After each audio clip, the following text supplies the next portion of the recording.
පොඩ්ඩක් කොහොම නවතින්නකෝ. ඉතින් ඔයාට බලවත් විරෝධය කියන කාඩ් පතක් ඇවිල්ලා තියෙනවා. ඉතින් ඒ වගේම මේ කාඩ් පතින් විපත් කාලයක් ඔයාට පෙන්නුම් කරනවා.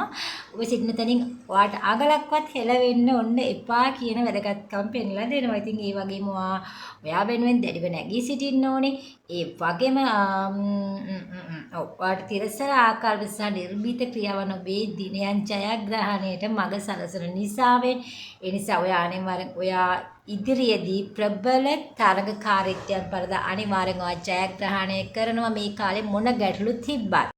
ඉතින් සාමාන්‍යයෙන් ඔයා නිදහස ප්‍රිය කරන කෙනෙක්, ඒ වගේම ඔයා ක්‍රියාශීලී ජීවයෙන් පිරුණු කෙනෙක් වෙන්න ඕනේ. ඉතින් ඒ වගේම ඔයාට නිර්මාණශීලී ත්‍යාගයන් මේකට විශේෂයෙන් ලැබිලා තියෙනවා. ඒ ඉතින් ඔයාට කියන්න තියෙන්නේ සමහරට ව්‍යාපාරය පවත්වාගෙන යන කෙනෙක් වෙන්න පුළුවන්. සමහර විට කිසියම් වගකීම් සහකද තනතුරක් දරන කෙනෙක්. වගකීමකින් වැඩ කරන ජොබ් එකක ඔයා නිරත වෙන කෙනෙක් මේ වෙනකොට.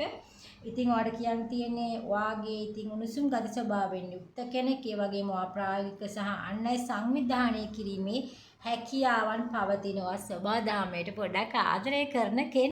ඉතින් ඉදිරියේදී ඔයාලට කියන්නේ ඔයාගේ කායික ශක්තිය ඉදිරියේදී පෙන්වුම් කරනවා. ඒ වගේම ඔයාගේ වෛරය සහ පහත් ආකල්ප ප්‍රහාණය කිරීමේ ශක්තිය ඔයාට එහෙම ආකල්ප තියෙන ඒවා ඔක්කොම නැති වෙන ශක්තියක් ඔයාට තියෙනවා. ඒ වගේම ඔයාට ඔයාගේ සතුරන් අභිභවය අනිවාර්යයෙන්ම ජයග්‍රහණය කරනවාම ඒ වගේම අසනීප තත්ත්වයක් ඔයා මේ වෙලාවට පසු වෙනවා නම් ඔයාට කියන්න පුළුවන් ඔයාගේ අසනීප තත්ත්වේ වේගෙන් ඉක්මනට ඉදිරියට සුව වෙනවම කියලා.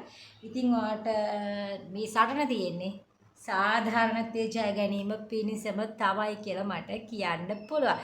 ඉතින් අනිවාර්යෙන් මේ කාරණා ටික ඔයාලට අනිවාර්යෙන් මට ෆලෝ එකක් දෙන්න, ලයික් එකක් දාන්න, කමෙන්ට් එකක් දාන්න අමතක කරන්න එපා. අනිවාර්යෙන් ෂෙයා එකක් දෙන්න. Thank you.